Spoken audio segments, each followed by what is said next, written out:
NanoNares, founded and led by the accomplished Dr. Nadia Boutaoui, stands at the forefront of healthcare and innovation. Her illustrious scientific journey, starting with an engineering degree to earning a Ph.D. in plant genetics from the University of Reading in the United Kingdom. This led to the foundation of her exceptional career, marked by academic excellence at prestigious institutions like the University of Massachusetts and Harvard Medical School. Additionally, she extends her influence to the realm of education, training business leaders on the strategic implementation for AI in business growth. He's a prolific communicator and thought leader. He has earned recognition as LinkedIn's top voice in both startups and entrepreneurship. Now, she has more degrees and credentials that I can possibly name off on this episode, and she is absolutely one of the smartest people I know. And I'm so proud to call her my friend. Nadia, welcome to the show. Oh, thank you, Sarah, for the introduction. I'm so happy to be here and to give back to our communities. Absolutely. So the title of our show is Startup Confidence. And I Mhm. thought who better than to host the show with me than you, because you are an entrepreneur and really such a good example of one, somebody that really shows up confidently because it's not easy, is it, Nadia? Entrepreneurship.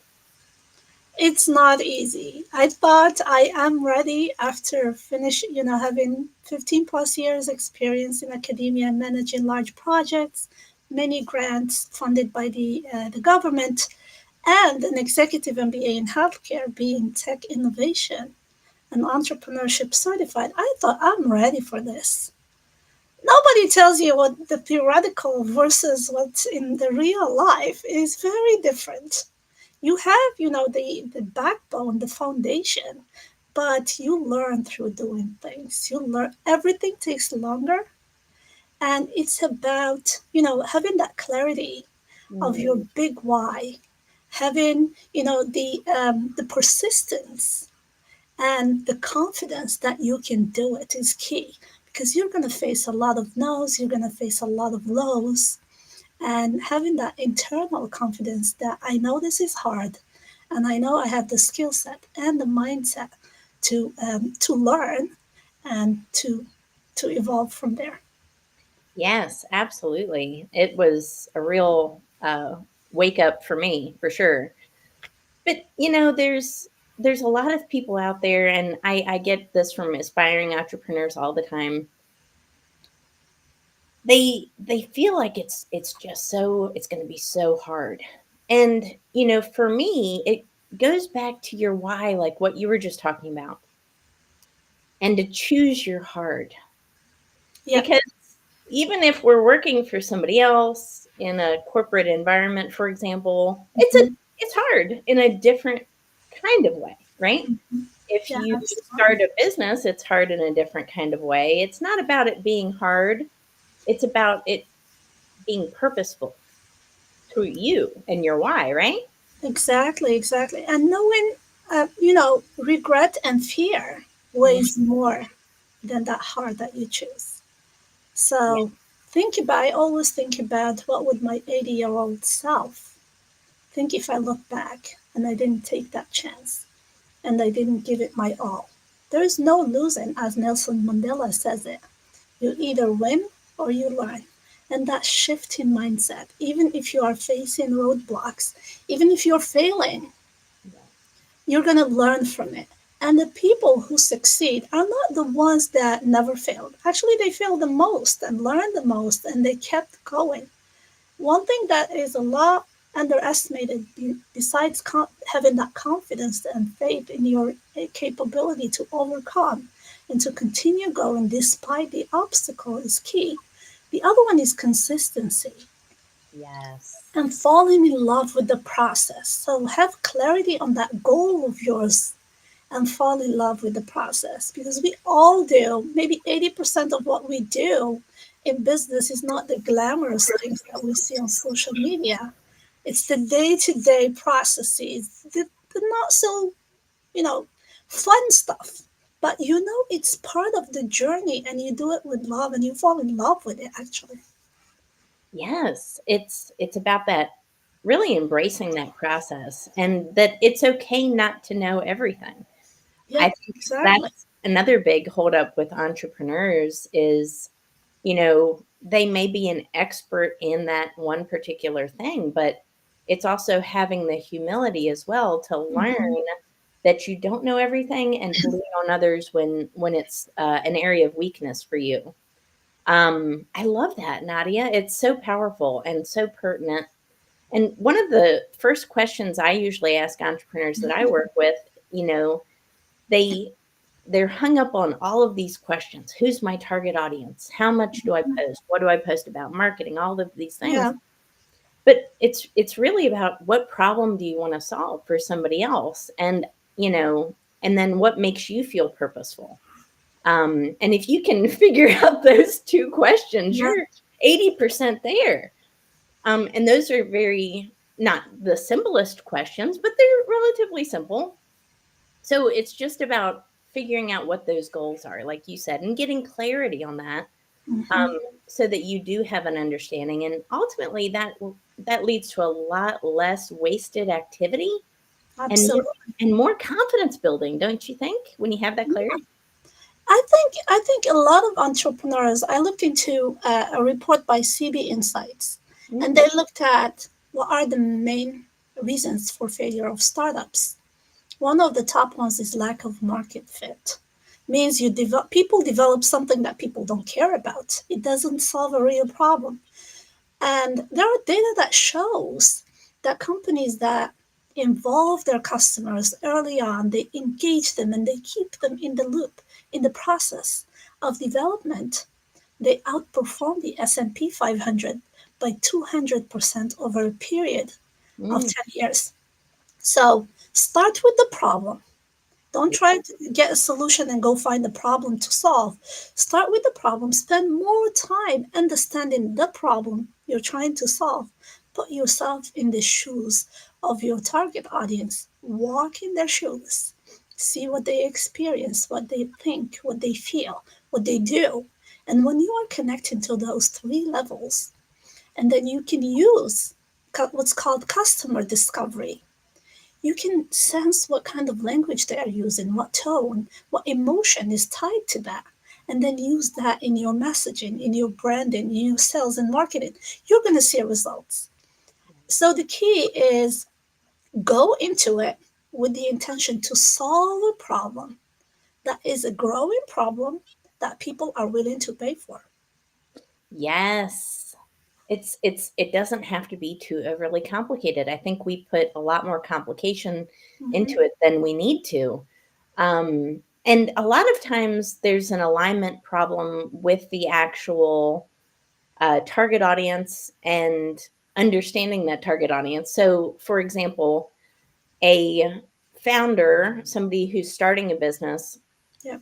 aligns with a completely different target audience than anybody they've even been before, have any experience dealing with. So ultimately, they aren't in the mind of their target audience, right? So, for example, somebody fresh out of college might Mhm. not want to market to a CEO who's a seasoned professional because Mhm. they literally don't speak the same language. Yep. That's interesting, even though, that is a good market potentially, and, that target avatar has the money to support that service. Will you understand them Mhm. Yep. and know the Exactly. problems that they're trying to solve, right? Mhm. Yeah, and nowadays we have tools that can help us speed up that process.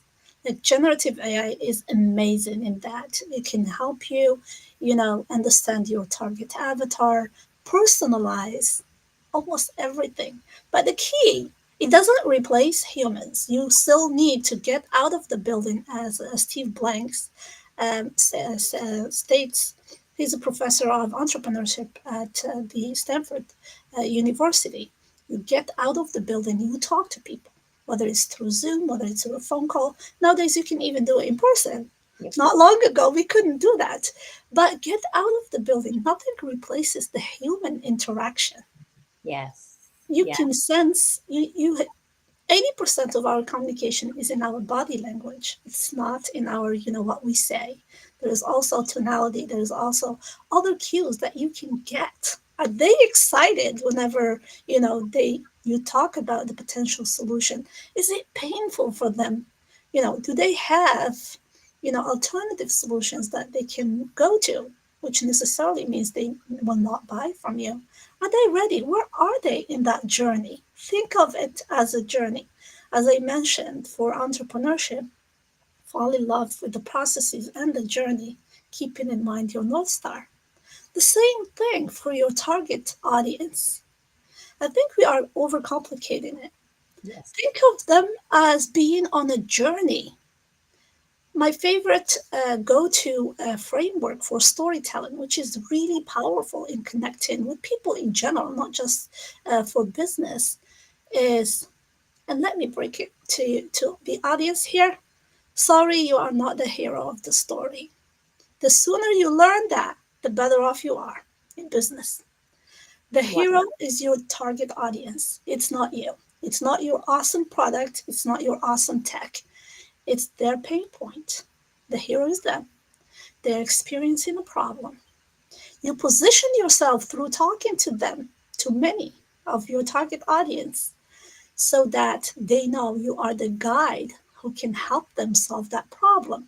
Not only that, you give them clarity. You give them steps to take. You take them on a journey. You paint a picture for them what the future could be. What are they missing if they don't solve the problem? And in many cases, they're not even aware of it. So your job is to help them through that journey. There is an awesome book called Story Brand, highly recommended. And it takes you through the framework how to do that. So, and when there's a lot of mindset shifts in entrepreneurship, especially if you are an academic.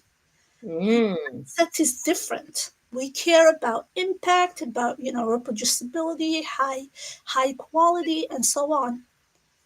In business, you need to relearn and learn and relearn that maybe I don't need 10 replicates for that particular MVP. Maybe two or three are enough just to show it works. And then I can move it faster to solve the problem. So you see, you're taking your audience on a journey and changing your mindset that what I know is going to serve them so well that if they don't take action, it's a missed opportunity for them. That was a big mindset shift for me as an entrepreneur because sales was not a natural thing for me. Right. So that's the key things that I thought are key for entrepreneurs. And confidence comes from taking action. It doesn't need to be perfect. So Yes. it can be messy, it can be, incomplete. You learn from it. And the more you put it, the sooner you put it in the hands of the people you're trying to help, the better off you are. Yep. You know me. I always talk about it, action takers only, right? Yeah. So if you want to start a business, one Mm-hmm. of the write this down and you might want to save this episode. Listen to what she said.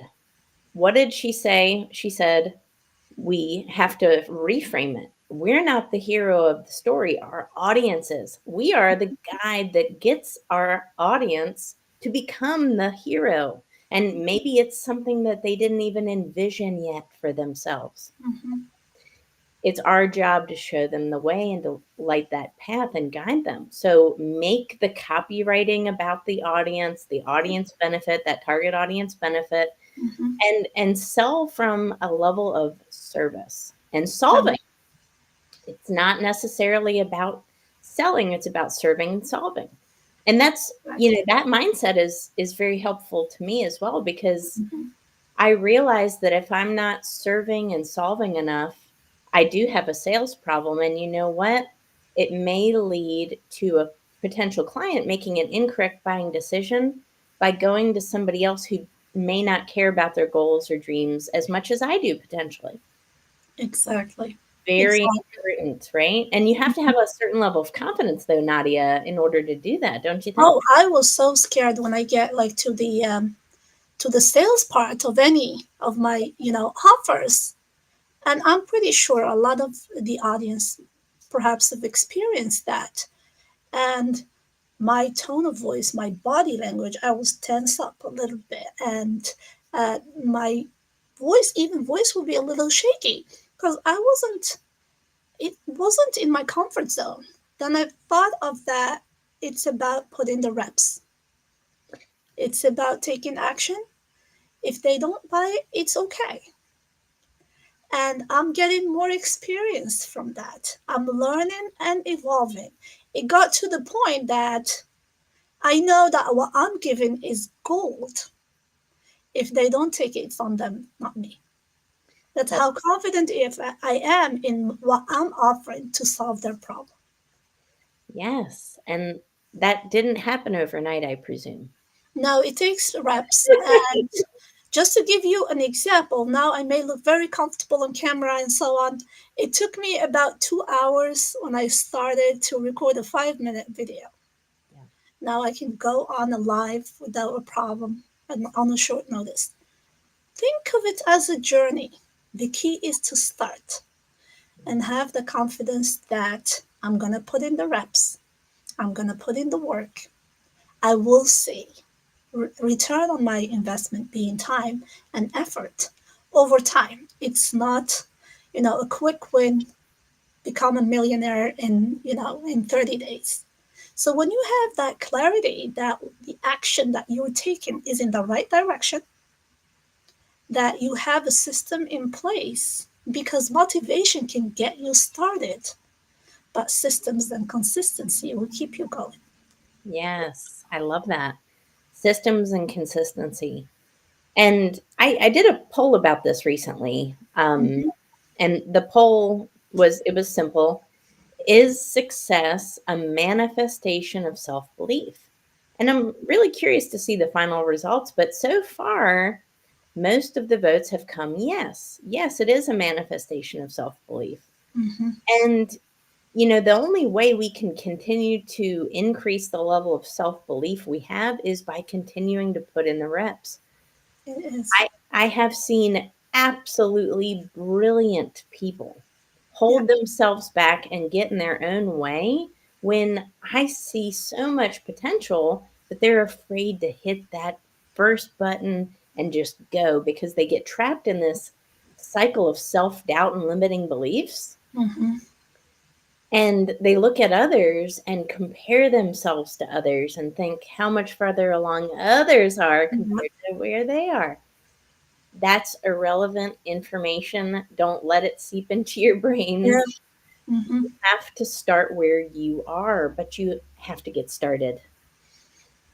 Yeah, that first step is key. And surround yourself with people who bring up your energy, not drain it. Yes. And the other thing also that a lot of people are afraid of judgment, that fear of judgment by others. I'm going to share an example here.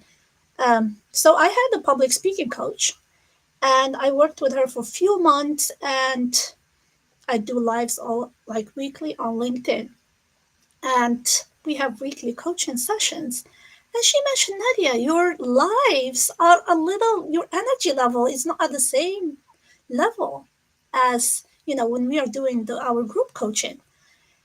And we talked about it, and it was about, I would stream to multiple platforms, and one platform has my friends and family. And that, like, conception that you need to fit in within a certain category automatically brought my energy level down, which reflected I came across as less confident. As soon as I'm like, okay, for these business stuff, I'm not doing that platform anymore. And it affected the quality and how I came across as more confident in my lives. So perhaps sometimes look deeper. What's holding you back? What are you afraid of? Are you afraid of being judged? Are you in a different chapter that certain people in your previous chapters are not I believe everyone has, we have chapters in our lives. Some people are stay for longer, some people are for certain chapters and you move on, and that's okay, that's life. So realize where are you on your journey. Don't compare yourself to others. Your journey is your journey. Put in the reps, learn from it, and don't be afraid. To reassure you, people have less than 7 seconds attention. Trust me, online it's going to be 7 seconds and they're going to move to the next thing. So don't worry about being judged. Absolutely. We cannot worry about being judged. I used to be very similar, and I've shared that with you as well. It wasn't until April, I think, of 2022 when I posted my first video on social media. I used to shy away from the camera at all costs. If Mm-hmm, if a camera were to come in the room and I was there, I would go to the other room. I would hide away. mm-hmm, But you can't do that as an entrepreneur. So my fear of staying the same started to outweigh my fear of failure, of mm-hmm. judgment, of ridicule. Yeah, And yes, it happens. I absolutely do get ridiculed and judged, and I welcome it. You know why? Because it means I'm at least putting myself out there. mm-hmm. If I did not put myself out there, nobody would know I was alive. And how much further could I possibly go in life or my career? I couldn't, right? Exactly, exactly. And as a business owner or an entrepreneur or a CEO, it's your responsibility to Yeah, increase visibility for your startup. You do that through, your personal brand. Look at let's say, Elon Musk, how many followers he has on his personal page versus his company page. It's in order of magnitude. The same with so many leaders. So take the opportunity to elevate your brand. And it's going to give more visibility, not only to you, but to your startup and open doors for you.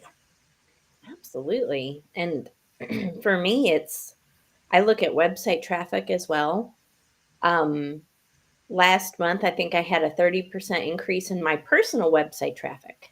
Nice. So I see that people, they buy from other people. People want to hear your story. They want to Hmm. see and understand who you are, Exactly. because again, they're trying to make this decision, right? There's a lot of noise out there. There's a Hmm. lot of, I guess we could say it, disconnect. And Hmm.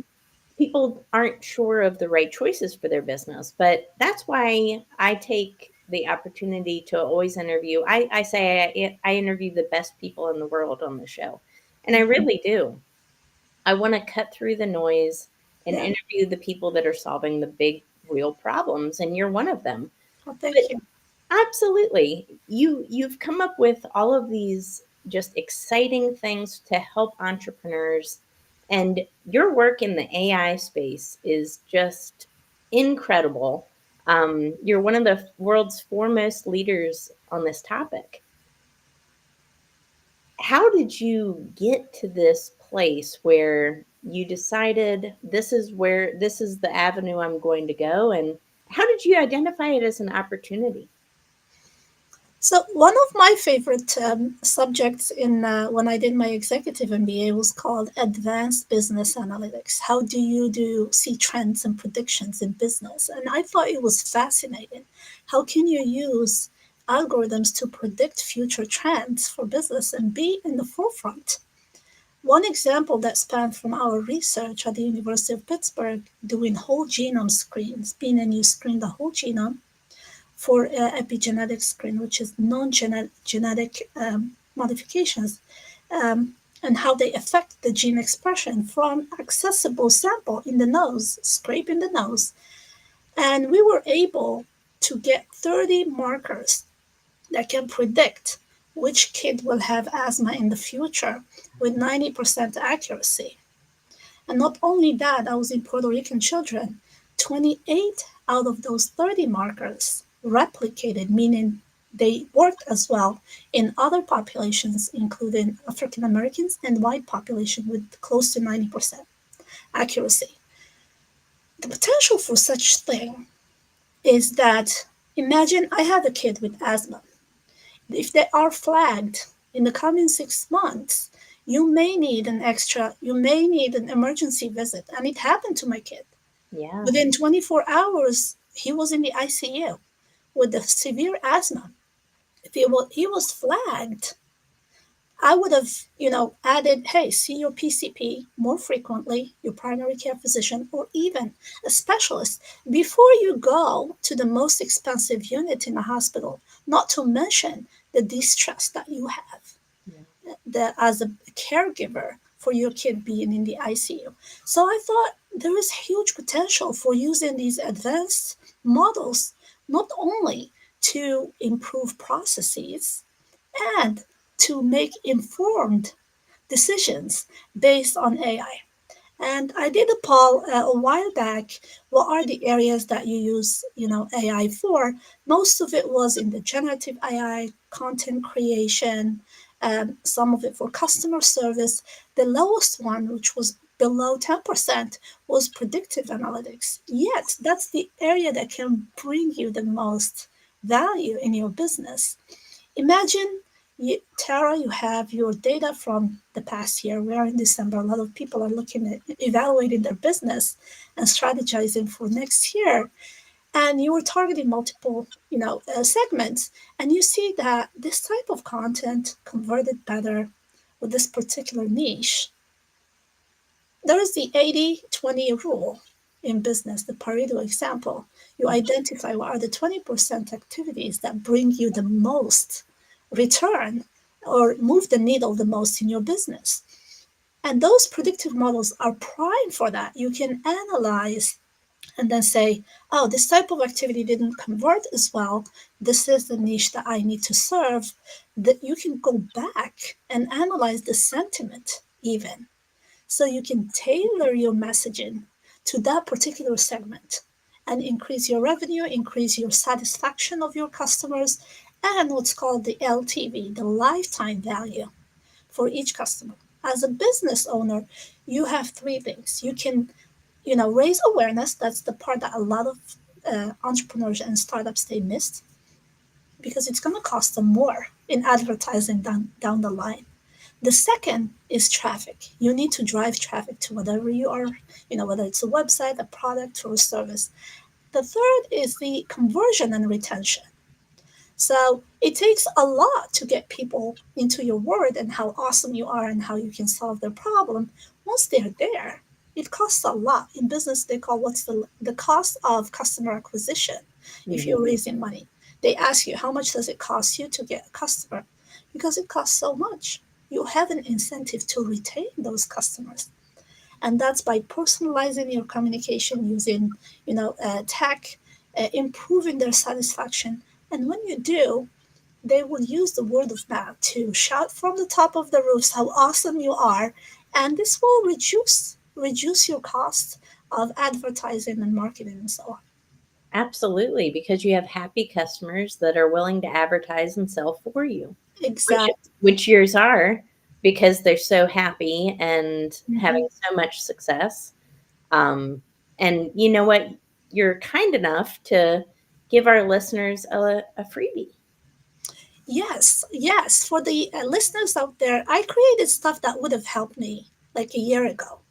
So the first one, when I polled the audience, what's the number one problem you face, was self-confidence.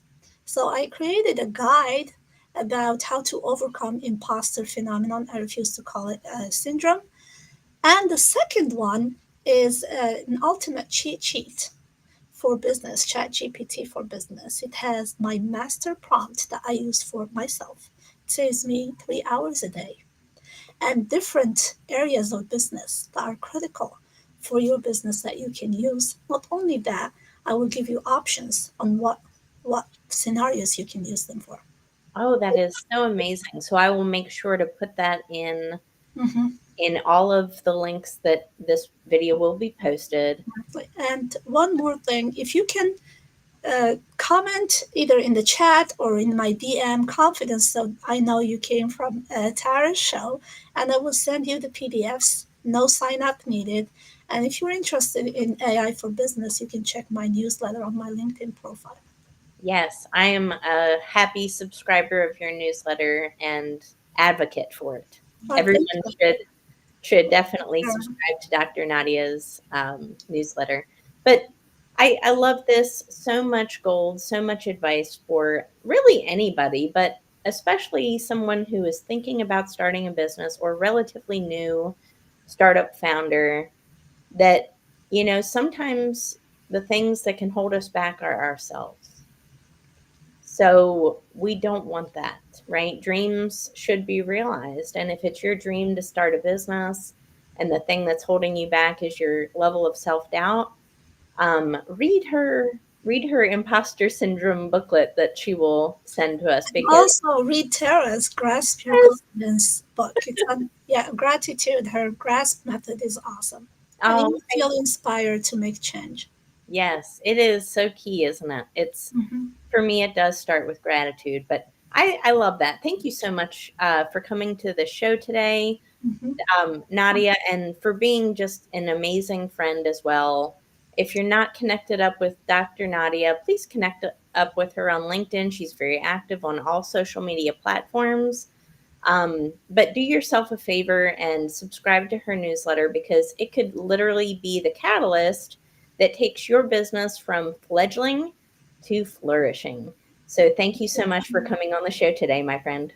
Thank you so much, and thanks for the audience. Thank you. We'll see Bye. you in the next episode.